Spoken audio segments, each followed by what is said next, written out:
提起散手界的知名人物，曹彦海一定名列前茅。作为著名的武状元，曹彦海所代表的散手实力究竟有多强？曹彦海自小习武，他虽然家庭贫困，但是在成人之后便独自一人前去全国各名山大川寻找名门正派学习武术练习功法。学成之后，曹彦海又来到了中央国术馆进修。当时中央国术馆的门主是满清10大高手之一的孙禄堂。曹彦海与孙禄堂相见之后成为了忘年交。后来在曹彦海又先后拜在多位武学大师门下，在这些人的督促和帮助下，曹彦海进步神速，年纪轻轻便成为了武学界的后起之秀。真正让曹彦海名满天下，还是他和刘高升之间的对决。上个世纪在我国举办了一次范围很广的武术大赛，此次大赛的夺冠热门之一便是刘高升。刘高升在浙江地区可谓家喻户晓，由于他在浙江开宗立派，成为了当地首屈一指的武术大家，所以当得知刘高升要参赛之后，很多人都认为凭借刘高升的本领，绝对能够在此次大赛当中斩获桂冠。在开赛之前，刘高升为了进一步提高自己的威望，先后多次踢馆。踢馆成功之后，刘高升非常骄傲，甚至大放厥词，此次大赛的冠军就是为自己准备的。谁知刘高升最终却败在了曹彦海手下。曹建海在最开始得知自己的对手是刘高升之后，也心生忌惮，因为当时刘高升的名望已人尽皆知。曹彦海担心此次交战失利，不过曹彦海的老师却告诫他，以武会友最重要的就是保持自信。虽然刘高升名望大，但是他在年龄和力气这方面却比不上曹彦海，所以从这些方面来讲，曹彦海完全有战胜刘高升的可能。得到师傅的教诲之后，曹彦海信心倍增，于是便自信出征。刘高升原本并没有将曹彦海这一无名之辈放在眼中，谁知两人交手开始之后，刘高升发现曹彦海出招稳健，基本功扎实，于是便想要尽快结束，避免出现差错。但曹彦海怎会如刘高升所愿，接连几次出手，曹彦海已经摸透了刘高升的实力，所以曹彦海开始发力，轻而易举就将刘高升摔在擂台之下。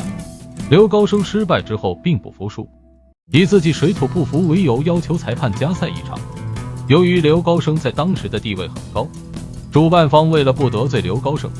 于是便让曹彦海与刘高升重新比试一场。曹彦海见状欣然接受，只不过在这一次比试当中，刘高升仍然没能战胜曹彦海，反而又一次被曹彦海轻易击败，接连2次失利，也不得不让刘高升承认自己技不如人。此次和刘高升的比赛结束之后，曹彦海一夜成名，就连当时上海的3大亨都亲自前来祝贺。不过在取得如此殊荣之后，曹彦海却并没有以此为傲，反而一直保持谦逊好学。他在比赛结束之后继续去往国学馆学习修行，目的就是为了弥补自己在与人交战时发现的不足。可以说曹彦海将自己的一生都交给了中国传统武术。在修习中国武术的时候，曹彦海不仅修身养性，而且还领会到了学习中国传武的真谛。只可惜曹彦海并不长寿，正值壮年便因病离世。虽然曹彦海英年早逝，不过他为中国传统武术的弘扬和发展所做出的突出贡献是不可磨灭的。正是因为曹彦海，才让人们看到了中国传统武术并不是人们想象当中的一无是处，而是有着十足的实战技巧和实战用途。不仅如此，曹彦海代表的散手也经受住了时间的考验，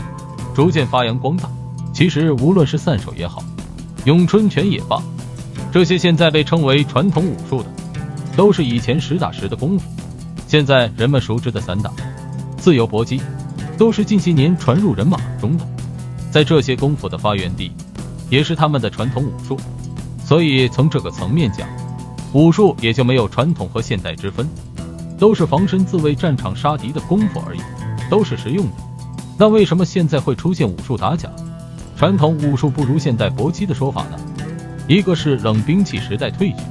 人们不再需要武术打打杀杀的社会属性，所以它的所谓的实战性就越来越差了。另一个是现在人的功夫也比不上古人了，花的时间精力少了，训练对抗都不如西方格斗更科学、更系统，所以上擂台肯定会被扣。